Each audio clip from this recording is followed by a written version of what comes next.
Hello दोस्तों, स्वागत है आप सभी का एनसीईआरटी सीरीज के इस नए वीडियो में। पिछले वीडियो में कक्षा 6 साइंस का हम 5वां चैप्टर कवर किए थे और इस वीडियो में हम कक्षा 6 साइंस का 6ठा चैप्टर कवर करने वाले हैं। और ये चैप्टर जो है वो है हमारे चारों ओर परिवर्तन। चैप्टर का नाम क्या है? हमारे चारों ओर परिवर्तन। ये जो चारों ओर परिवर्तन हो रहा है, परिवर्तन मतलब पदार्थ में कुछ बदलाव होता है, उसके बारे में हम इसमें पढ़ेंगे। तो बदलाव या परिवर्तन का यदि हम पहले आधार पर देखा जाए, हम बोल सकते हैं कि ये दो प्रकार का होता है। एक होता है उत्क्रमणीय परिवर्तन, एक होता है अनुत्क्रमणीय परिवर्तन। अब उत्क्रमणीय परिवर्तन क्या है कि ये परिवर्तन जिस दिशा में हो रहा है उसके विपरीत दिशा में भी ये परिवर्तन हो सकता है। जैसे उदाहरण के तौर पर एक बर्फ है, बर्फ को हम पिघला दिए, जल बन गया। फिर जल को हम ठंडा करेंगे तो फिर से क्या हो जाएगा? बर्फ हो जाएगा। यानी इसमें ये जो बर्फ था इसको गर्म किए, जल बना, फिर जल को ठंडा करेंगे, क्या बन जाएगा? बर्फ बन जाएगा। ये दोनों दिशा में हो सकता है, सीधे भी हो सकता है और उल्टे भी हो सकता है। तो वैसे परिवर्तन को हम उत्क्रमणीय परिवर्तन का नाम देते हैं। और जो केवल एक ही दिशा में होता है, उससे उल्टा नहीं किया जा सकता, उसे हम अनुत्क्रमणीय परिवर्तन का नाम देते हैं। जैसे उदाहरण में मान लीजिए भोजन का पकना, गेहूं के आटे से गेहूं का रोटी बना लीजिए, फिर उसे आटे में बदल नहीं सकते हैं। या फिर किसी भी सजीव में जो वृद्धि होता है, यह भी अनुत्क्रमणीय होता है। जैसे मनुष्य का ही हम चर्चा करें तो मनुष्य में सबसे पहले शिशु अवस्था, फिर बाल्यावस्था, फिर किशोरावस्था, फिर युवावस्था, फिर वृद्धावस्था। ये सब जो अवस्था है, यदि कोई व्यक्ति वृद्धावस्था में चला गया है तो क्या वो फिर से युवावस्था या फिर बाल्यावस्था में आ सकता है? नहीं। ये जो अवस्था में परिवर्तन हुआ है वो केवल एक ही डायरेक्शन में संभव है।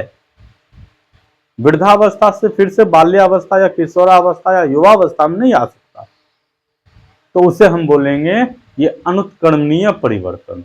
देखिए यहां पर लिखा हुआ है कि परिवर्तन मुख्यतः दो प्रकार का होता है, पहला उत्क्रमणीय, दूसरा अनुत्क्रमणीय।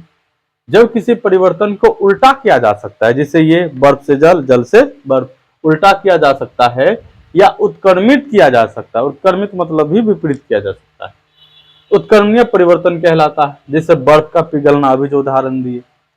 अब इस तरह के परिवर्तन के कारक को हटा लेने से परिवर्तन को उत्क्रमित किया जा सकता है। यानी जिस कारण से इसमें परिवर्तन हुआ वो चीज ही हटा लिया जाए तो फिर से ये उल्टा हो सकता है। जैसे ये बर्फ को जल बनना है तो इसका जो भी तापमान है उसमें बढ़ोतरी होनी चाहिए, वृद्धि होनी चाहिए। जब बर्फ का तापमान बढ़ेगा तब जाके जल बनेगा। लेकिन मान लीजिए कि जितना तापमान पहले से बर्फ का था उतना ही तापमान रखा जाए तब, तो ये जो भी जल बना होगा फिर से बर्फ बन जाएगा। जैसे मान लीजिए बर्फ यदि बना है तो माइनस में टेम्परेचर होगा, तो मान लेते इसका -5 डिग्री सेल्सियस तापमान है। और जब हम इसका तापमान बढ़ाए तो मान लीजिए कि 0 डिग्री या फिर 1 डिग्री सेल्सियस आ गया इसका तापमान।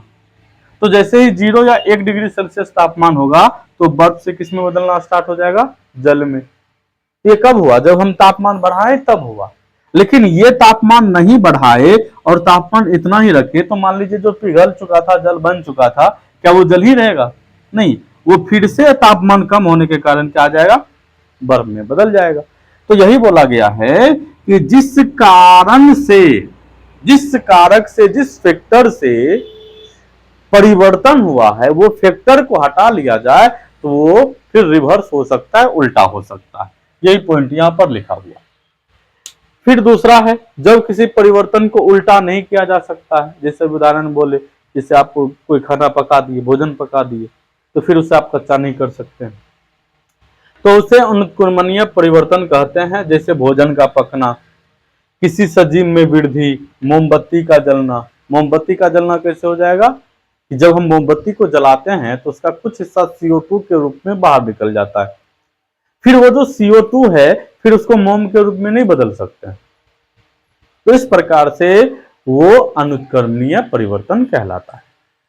अब परिवर्तन के दूसरे प्रकार के आधार पर देखें तो दूसरे प्रकार के आधार पर भी ये दो प्रकार का होता है, एक होता है भौतिक परिवर्तन, एक होता है रासायनिक परिवर्तन। भौतिक परिवर्तन में क्या है कि कोई पदार्थ है उसमें बदलाव हो रहा है, लेकिन बदलाव होने से कोई नया पदार्थ नहीं बन रहा है, यानी वैसा परिवर्तन जिसमें पदार्थ में परिवर्तन तो हो लेकिन पदार्थ का वही गुण होना चाहिए, पदार्थ का गुण नहीं बदलना चाहिए, कुछ नए पदार्थ का निर्माण नहीं होना चाहिए, तो उसे हम भौतिक परिवर्तन।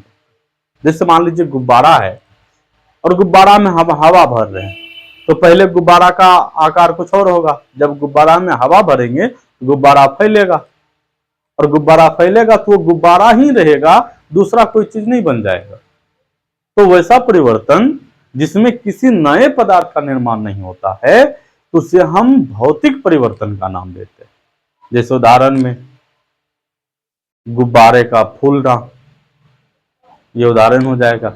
और रासायनिक परिवर्तन में क्या होता है कि इसमें यदि परिवर्तन होगा तो परिवर्तन होने के बाद नया पदार्थ का निर्माण हो जाएगा। जैसे मान लीजिए उदाहरण के तौर पर आपको बता रहे हैं कि ये हाइड्रोजन है और ये साथ में गैस है, ये ऑक्सीजन है, ये भी गैस है। जब ये दोनों मिलेगा तो कुछ न कुछ बदलाव आएगा, कुछ न कुछ परिवर्तन होगा, और ये बनकर के क्या बन जाएगा, मिलकर के जल बन जाएगा। तो ये जो जल बनेगा ये कौन सी अवस्था में होगा, लिक्विड अवस्था में होगा। तो ये दोनों अलग अलग था, आपस में मिला तो कुछ न कुछ बदलाव हुआ, और बदलाव होकर के क्या बन गया, जल बन गया। तो इस तरीका से देखा जाए तो ये रासायनिक परिवर्तन होगा।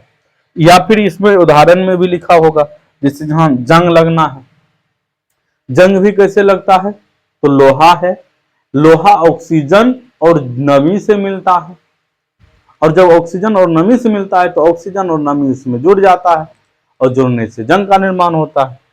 तो जंग का जो सूत्र होता है वो होता है Fe2O3 विथ XH2O, यानी लोहा है, लोहा में ऑक्सीजन का भी अंश जुड़ा है और जल का भी अंश जुड़ा है, तो ये हो जाएगा आपका रासायनिक परिवर्तन। अब ये जो रासायनिक परिवर्तन हुआ तो ये जो बना है इसका गुण लोहे के गुण से अलग होगा, यह नहीं कि इसका भी गुण लोहे के गुण जैसा हो, नहीं, उससे अलग होगा, भिन्न होगा। और ये जंग बना है तो फिर इस जंग को फिर से लोहे में नहीं बदल सकते, जंग ही रहेगा। तो इसका मतलब है कि रासायनिक परिवर्तन अनुत्क्रमणीय परिवर्तन होता है, ये केवल एक ही डायरेक्शन में जा सकता है, विपरीत डायरेक्शन में नहीं आ सकता। यानी लोहा से जंग बन गया फिर जंग से लोहा नहीं बनेगा, तो जंग ही रहेगा। और इसके विपरीत जब भौतिक परिवर्तन होगा तो उसे उत्क्रमणीय परिवर्तन बोल सकते हैं, यानी गुब्बारा को फुलाए हैं फिर उसमें से हवा निकाल देंगे तो पहले वाला जैसा हो जाएगा। तो भौतिक परिवर्तन उत्क्रमणीय परिवर्तन होता है और रासायनिक परिवर्तन उत्क्रमणीय परिवर्तन नहीं होता है, यानी अनुत्क्रमणीय परिवर्तन होता है। देखिए लिखा हुआ, वैसा परिवर्तन जिसके पश्चात नए पदार्थ का निर्माण नहीं होता, नया पदार्थ नहीं बनेगा, तो उसे भौतिक परिवर्तन कहते हैं। जैसे गुब्बारे का फूलना। उसके बाद वैसा परिवर्तन जिसमें नए पदार्थ का निर्माण होता है रासायनिक परिवर्तन कहलाता है, यानी नया पदार्थ बनेगा तो रासायनिक परिवर्तन कहलाएगा। जैसे जंग अभी जो बताए, और ये अनुत्क्रमणीय प्रक्रिया होता है, एक ही दिशा में हो सकता है, और ये क्या होगा, इसके विपरीत दिशा में हो सकता है, आप नोट कर सकते हैं। अब उसके बाद जो है वो है परिवर्तन के कारक। अब ये परिवर्तन के कारक का मतलब क्या हुआ कि कौन सा कारण है, कौन सा रीजन है जिसके कारण किसी पदार्थ में बदलाव आता है, परिवर्तन होता है। तो दो ऐसे कारण देखने को मिला कि जिसके कारण किसी भी पदार्थ में बदलाव आता है, परिवर्तन होता है। पहला है बल, दूसरा है ऊष्मा। तो बल और ऊष्मा के कारण किसी भी पदार्थ में बदलाव होता है, परिवर्तन होता है।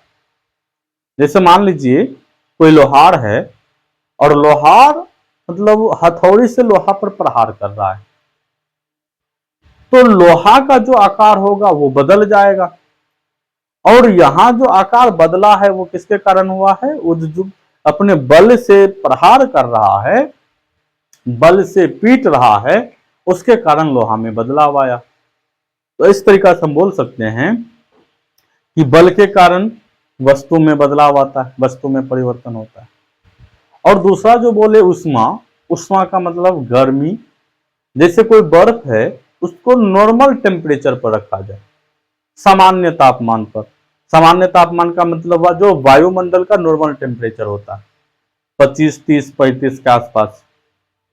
तो इस टेम्परेचर पर यदि आप बर्फ को रखिएगा तो बर्फ पिघलना स्टार्ट कर देगा, जल में बदलना स्टार्ट हो जाएगा। ये टेम्परेचर के कारण बर्फ जो है जल में बदल रहा है। तो इस प्रकार से हम बोल सकते हैं परिवर्तन में ऊष्मा भी भूमिका निभाता है। ठीक, तो ये जो छठा चैप्टर था इसमें इतना ही है। अब इसके बाद जो वीडियो आने वाला है वो 7वें चैप्टर होगा। तो मिलते हैं फिर अगले वीडियो में।